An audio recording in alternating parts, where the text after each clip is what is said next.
Good morning, good afternoon, good evening, wherever you are in the world. Thank you for joining us for this week's edition of the SMIE Consulting Midweek Roundup. It's Wednesday, February 9th, 2022, and today we're going to be asking three questions we've been hearing from international educators over the last few days. First up, what does the America Competes Act have for international education audiences? Second, what are the up-and-coming markets in international students? And third, how is New Zealand planning to reopen in the coming months? We'll take a look at these three questions and more today on the SMIE Consulting Midweek Roundup. As we do each week on the Roundup, we take our three questions from themes we've seen developing in the news over the last few days, and we put those into our newsletter that comes out Monday morning called All the SMIE News Fit to Share. You can subscribe free of charge at smieconsulting.org/subscribe. Fill in your information and you'll get the newsletter direct to your inbox Monday morning at 9 a.m. Eastern. Secondly, this newsletter, it comes out Monday, and we give you a chance to get a sense. It's our hot takes on those quick issues of the day that we think are going to be impactful as we go through our international education journey together. And we also take the time, we invite you to subscribe to the newsletter, of course, but also check out our Facebook Lives for these midweek roundups, because I drop the links to all the stories that we cover that are links to some of the themes that we cover in the questions. Those are available on our newsletter, and you can get that subscribe here on for the podcast as well on all the major podcast providers. You can also watch on repeat on Facebook or our YouTube channel. So thanks for making us a part of your international edification. First question of the day, what does the America Competes Act have for international education? This is one of the obvious, anytime legislation gets passed by either house, there's always some debate as to, well, does this even have a snowball's chance of becoming law, or what's the likelihood that we'll see certain provisions stricken, or all those various things that go on. And prognosticators on the Hill always have their 2 cents that they chip in on these things. But the America Competes Act is the House version of a bill passed last year by the Senate that had to do with competitive innovation, competition and innovation, maintaining U.S. competitive and competition and innovation. The America Competes Act has a number of provisions that are similar, but some that are very different that will now have to be reconciled in conference committee before any bill gets put on President Biden's desk for signature. Obviously, the White House has come out in favor of this one. This includes many of the provisions that were originally part of Build Back Better that failed, obviously, in the last part of 2021 for getting a majority in the House.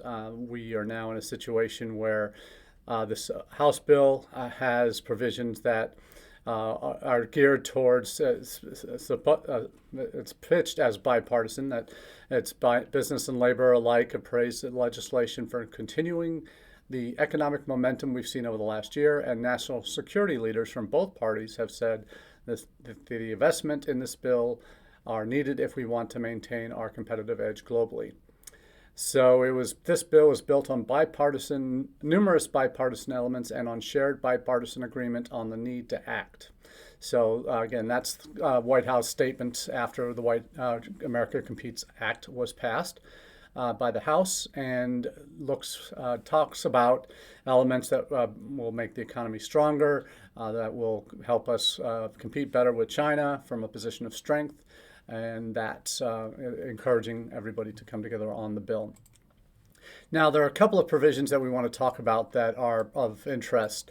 What NAFSA has said is that there is now a provision, a late amendment to the bill by Zoe Lofgren out of California that was added in that has basically builds in dual intent for STEM PhD graduates, that they wouldn't, when they're applying for their visas overseas to come to the United States, that they could claim dual intent, that they might stay and they might work longer term, and that basically gives them the entree to green card status. So that is something that is huge. Dual intent is something that to make a formal part of immigration regulations to allow that for F1 PhD STEM students would be significant. Half of over half of all international students, about 54%, are STEM, and it's actually a little bit higher at the graduate level. So that would be a significant move forward. There's also a game-changing visa that's been added for immigrant startups. So to allow for those who would come to the United States to have, specifically with the purpose of looking to start, be an entrepreneur here in the U.S., and that would allow that to happen. This is certainly something that many immigrant communities would be supportive of. There's already an investment visa called EA or an EB visa that has allowed people to basically say, I'm going to invest $1 million or $500 million in the U.S. economy building a business. Those individuals have been allowed in, but something like a startup, a tech startup that may not have those initial resources, but may be able to once they have their business up and running and aren't a board of the state in terms of drawing resources from the state, may be able to make the case quite significantly that they could have a lasting contribution to the U.S. economy. So this temporary visa category that was added would, for those who qualify, foreign-born entrepreneurs who qualify, and according to the summary, allows the founder to apply for and receive lawful permanent residence if the startup entity meets certain additional benchmarks. So it's giving that entrepreneur, foreign-born entrepreneur, a chance to make it here. And if they meet certain thresholds, could get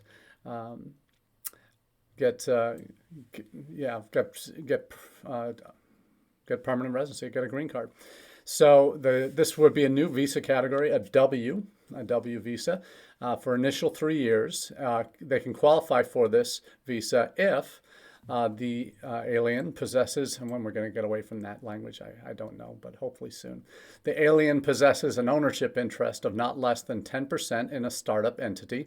This is from a Forbes article.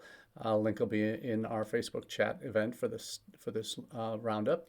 2, the alien will play a central and active role in the management or operation of the startup entity.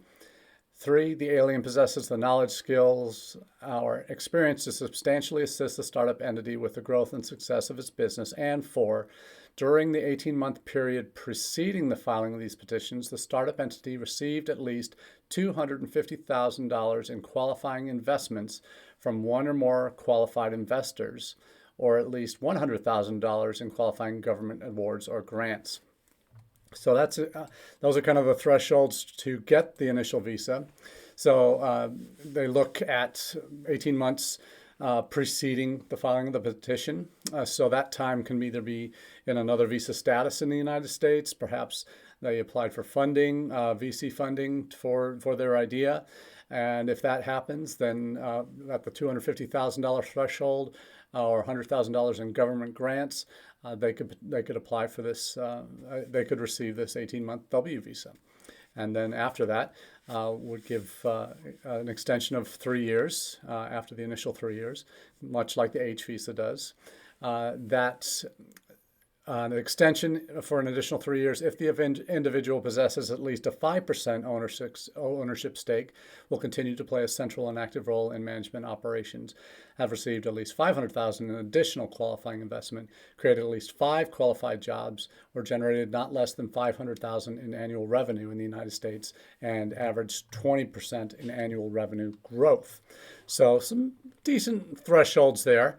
And then they can adjust to lawful permanent resident status without being placed in a green card backlog if the individual has maintained that W status and ownership interest, blah, blah, blah, for over a 2-year period preceding the filing of the green card petition. So really encouraged to see that, because I know There are ways. I've seen colleagues who are still on the immigration side talk about, well, we have a graduating student with a great idea, wants to start their own business. How do they fit that into OPT? Sometimes that works, sometimes that doesn't. How it's interpreted and such, and it's usually the company that they work for typically has to employ them, even though even though they might be the owner. They have to be employed by a e-verified company and all the wonderful things that you need to do these days. So it could be quite a significant one. According to this Forbes article, the measure could create approximately 1 to 3 million jobs over a decade, depending on factors that include how government agencies will administer the provisions of the bill.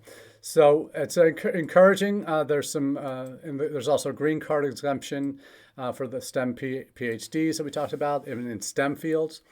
There are some stakeholders, we talked a little bit about this last week, that with the America's Compete Act, America Competes Act, that say like NAFTA, that the provisions don't go far enough, that it should be dual intent, should be extended to all F1 PhD graduates. So NAFTA has come out and said that in no ifs, ands, or buts, that these extended limits would allow dual intent for STEM PhDs are great, but they've been advocating for dual intent since Build Back Better was launched back in January 2021. So it certainly will help if this gets reconciled with the Senate version, the Innovation and Competition Act. There are some significant differences. Neither bill includes the language to expand dual intent for F1 internationals on all levels and all fields, which is what NAFTA has been advocating for. So the ramifications of only STEM international students, of what the long-term consequences would be, I don't know as much if that's as significant.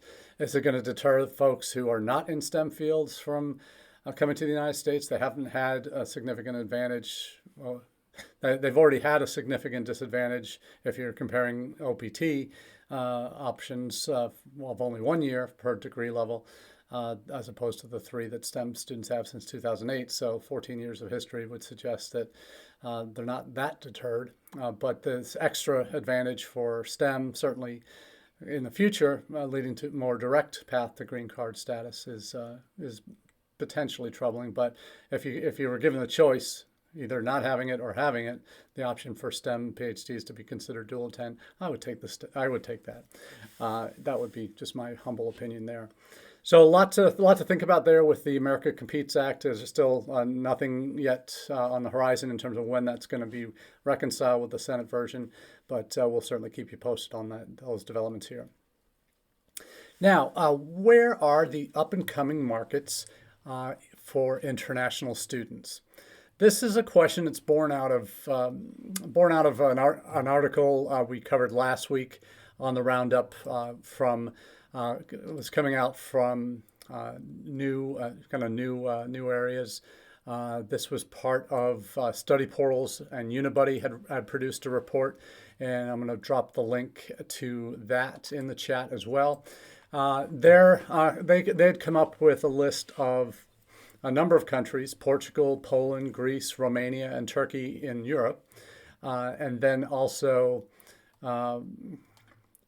let's see, where else do we find those? Greece and Turkey in Europe, and also in Asian countries: Sri Lanka, Pakistan, Bangladesh, Nepal, Vietnam, Singapore, Philippines, Thailand, and Malaysia. So those were Brazil, and throwing in also Brazil, Japan, and Ghana to the list as well. So those are the 17 countries that this Study Portals and Unibuddy report had identified. And it's interesting to see how this is the most recent of these that you see every once in a while, that one of the major factors in some of these countries being added to the list were the advantage of high numbers of young people between ages 15 and 24, college age or future college age potential. that English as a language of instructions in schools and academic calendars, similar to Western countries, in those South Asian countries, Sri Lanka, Pakistan, Bangladesh, and Nepal, were positives in their favor. So other countries that are on this list, you might do a double take on why are some of these European countries so highly touted. Portugal, Poland, Greece, Romania. There are pockets, but as a prime market for international students, that's not something I would have thought was on my radar, and they may have some data in here that you want to take a look at. But Turkey on that list from Europe is certainly the one that would stand out as, yeah, that's definitely a market you want to have some presence in if you in terms of an up and coming market, young age population, significant in the percentage, and there's just a good track record there with the U.S. Other than the South Asian countries we mentioned, Vietnam and Singapore and Thailand and the Philippines are the other four, and Malaysia from Southeast Asia. Those are strong markets. Singapore is a smaller population, but do send a good percentage abroad. Philippines, yes. Thailand, yes. Malaysia, yes. So those are ones where that there's a track record, there's growing interest, and certainly numbers certainly reflect that there's an upward trend there. So we'll see if this what bears out most in this discussion. There's always someone's always after where the next hot markets are, and this is just study portals and Unibuddys' attempt to plant their flag in these different countries. So they make the comparisons that in certain markets that you're looking at STEM, you're looking at computer science, IT. In South Asia is particularly of interest. You're looking at Pakistan and Bangladesh, looking at engineering programs more than anything else. Those in Sri Lanka, Nepal, looking at agriculture programs. So we've got quite a bit of variety here, and they've drilled down a little bit and found some pretty good data. If you have programs that match, that might be worthwhile exploring if you're looking for secondary or tertiary markets to start investing in and building up. The Southeast Asian countries on this list certainly provide the biggest advantages to the diversity of students coming from different economic strata within the country. That price sensitivity is particularly high among students in Vietnam and Thailand, with 1 in 5 students looking at courses with no tuition fees. So if you don't have aid for international students, don't even bother in some of those countries, which I don't know if that's completely true in those markets, but certainly it helps to have a lower cost or at least get some scholarships. So the Pi News article that covered this, I'll drop the link in as well from last week. But just for a counterpoint, we look at ISEF has done some recent articles on 5 emerging markets in 2016. And at that point, they had concluded Vietnam, Colombia, Indonesia, Nigeria, and Iran were on the top of their list back then. Vietnam certainly is one of the top 10 source countries for international students in the U.S. currently, and certainly many universities have been investing in recruitment there for a number of years. Colombia, certainly as a Latin American country after Brazil and Mexico, is certainly a place where you need to have presence. And that's a 6-year-old article now, so it's certainly some of this is borne true. Indonesia still struggled to regain its footing that it had in the 90s in terms of U.S. interest. That dropped off considerably after 9/11. But maybe there's a chance there. Again, you've got a very young workforce and a young population that by 2020, the Jakarta Post predicted back in 2016 that Indonesia will have one of the largest college-going populations by 2020, but it would be one with limited access to market-oriented education opportunities within the country. So I don't know if that necessarily has led to a huge growth in Indonesian students in the U.S. Certainly, I don't think that's the case at all. Those numbers are still largely dropped. But perhaps other countries have seen that, may have seen in Australia being a regional hub for Indonesia might be a more direct destination for Indonesian youth.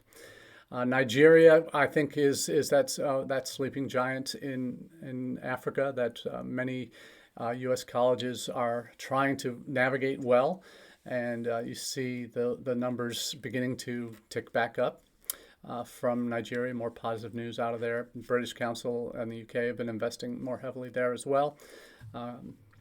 Iran continues to be one that maybe for the U.S.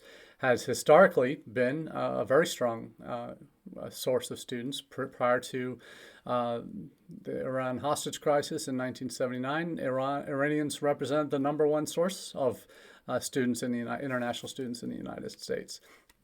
But times have certainly changed. Those numbers have certainly dropped. But Iran still, the Iranian diaspora, certainly outside of Iran proper, does represent a good chunk of interest in the United States, particularly at the doctoral level. But you see some interesting developments there. With nuclear deals being revised and sanctions being revised or lifted, there may be more opportunities to see Iran join that list. ISIF's 2018 report focused on Bangladesh, Nepal. Ghana made the list. Kuwait, Egypt were on their list. So some similarities between those, Bangladesh and Nepal obviously making the list. That weren't on it before. Kuwait is a little bit of an odd one because they have government scholarships, but it's a fairly small population that do go abroad, and small population to begin with. So interested to see where that one goes. But up and coming markets, there's always going to be one. But the key, I think, in remembering is, you need to have some data on where students are in the United States. Open Doors does that. The CVIS by the Numbers report does that. Some of these new reports might suggest, the Unibuddy Study Portals one might suggest that there are some markets that might be good for you. But if you don't have programs that students in those countries aren't commonly interested in, then that's maybe not the market for you. So it's all need to be taken in context, and certainly having someone to help you figure that out and figure out, okay, is this really a market I want to invest in? Should it be just something that we explore doing some virtual events with Education USA or some schools in that country? What's a good way to proceed? Do you set up, do STEM webinars for students in those countries in South Asia that are particularly keen on that? If you have strong STEM majors, then yeah, you do that. Just as a trial. You're probably doing these webinars anyway. You have these presentations ready to go that you've been doing over the last 2 years for different audiences. So certainly no harm in extending that to some potential markets where you could grow. So it's good to have all the data out there that you can, all the prognosticators' opinions out there that might be good for you, and make your decisions with context, because some of these countries, like Indonesia, was predicted to be an up and comer. It might be for other nations, but certainly in the United States, you have to see where the audience is coming to us. And though groups like ISEF and even Study Portals and Unibuddy, they're not U.S. focused entirely, and they have worldwide audiences, so you have to take that in context, and that's an important piece of any evaluation and any decision in moving forward. So some good data out there, some interesting reports, and how some have made it, some haven't. But I think there'll always be good to have this debate every once in a while to figure out what are those markets that are right for you. And certainly there's no end of folks who will try and help you get there. So it's just important to keep everything in the proper context. Now, our final question of the day. How is New Zealand planning to reopen? Now, we cover, and this is something for those that might be newer to the Roundup, we do cover, certainly in our newsletter, we have a section in there on kind of a global roundup of how different countries are dealing with international ed issues. We cover everything from China's reluctance to reopen its borders, to what Australia has done, what the UK has done, what Canada has done, major English-speaking destination markets. But we also go a little bit further afield in that section, and we cover Finland and how had a story in the newsletter this week about how Finland is changing the way they're doing their visas. That's for students and extending the time that they have to find work after graduation, extending the length of time, and that's that they can work. So that's certainly. Those are things. Why is it important to have that? Because it's always good to know what others are doing, what your competition are doing, and it's also wise to point out where other countries are struggling. When no example of that is more significant than what's happened in New Zealand in the last 2 years. We're now fully 2 years into a global pandemic that has wreaked havoc on international education amongst many other parts of daily life, has wreaked havoc on international education efforts in many countries around the world. New Zealand is certainly no exception. Their country closed their borders early. They kept their borders tightly closed with limited exceptions for going on 2 years now. And only at this point, 2 years into a pandemic, when the U.S. borders really never fully closed, you could still get in the fall of 2020. UK, you could get in the fall of 2020, even though you're going to be going to school mostly virtual. Canada had some closures for a while, but they've been back open for at least the last 9 months. So there are certain countries that have gone fully open. Certain countries that are still fully closed. China is still closed to international students looking to return or begin studies there. And New Zealand has struggled, frankly, to put together a plan that would safely allow them to reopen. But they've done that. They finally announced that come April, international students would be allowed entry. Now, it's not open, all doors wide open and everybody come in. It is clearly going to be a phased approach to reentry. It's going to be looking at issues of how far along students are in their studies, particularly for those that are returning that maybe left before the pandemic and didn't get back in before the borders closed, so that they can finish their studies. Those that would have started in person in 2020, early 2020, but had to begin remotely for the last 2 years, they would be the next wave in. Then you get students that maybe started a year ago or last fall that online, but now want to come in. Those that have done some of these study center programs that institutions have set up in other countries, they'll be the next wave in. So there's actually a 5-phased return of international students to New Zealand.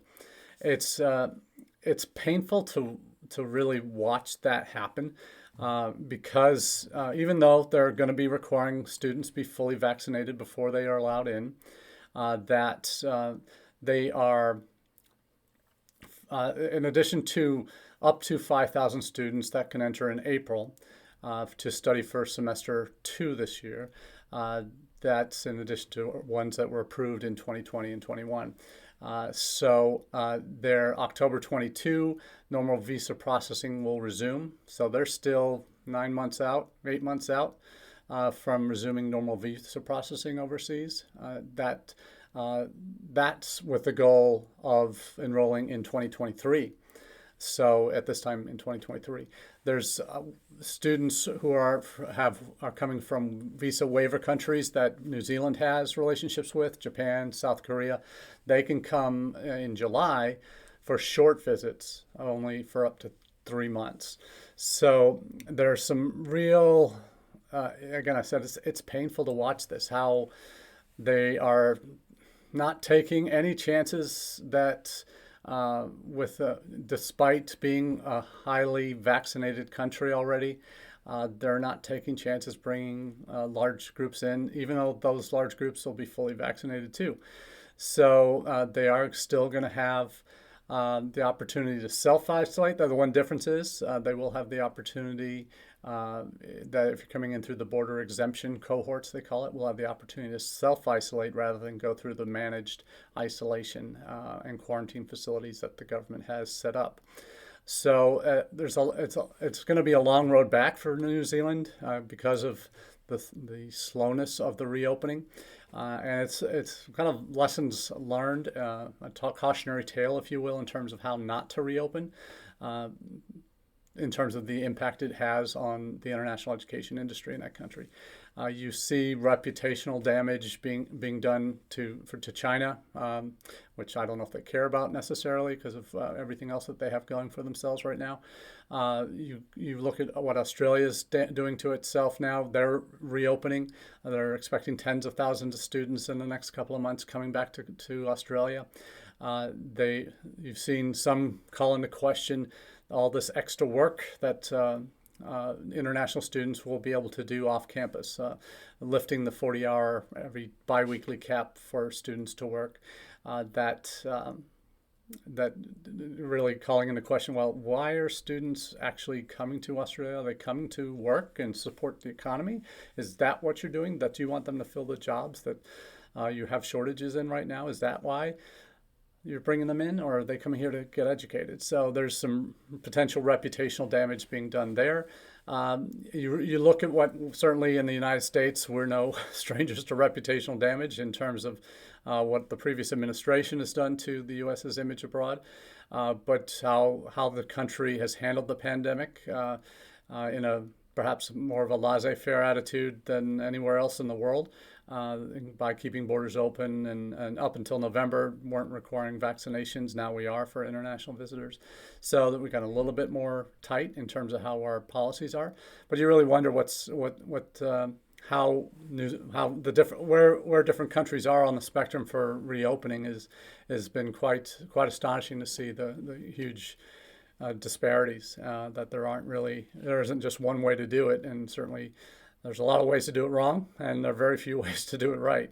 But you bungle through it, and you get to a point where you can say, okay, I think we got where we need to be now. So, not saying the U.S. is anywhere near close to being perfect in this regard. We've made many mistakes along the way, but I think we're in a position now with colleges for being able to say, hey, we have international students have to be vaccinated before they come. We wish that those exemptions were a little bit broader than they are, with only coming from countries where there's less than 10% vaccination rates, because we know that those students can get vaccinated shortly after they arrive. So that's the kind of thing that I know hasn't been perfect at all. But it's certainly something in the United States we've made some mistakes, but we're opening the doors that we need to have opened, and in key markets, making sure embassies and consulates are properly staffed. That's not universal yet. There's still a lot of gaps out there.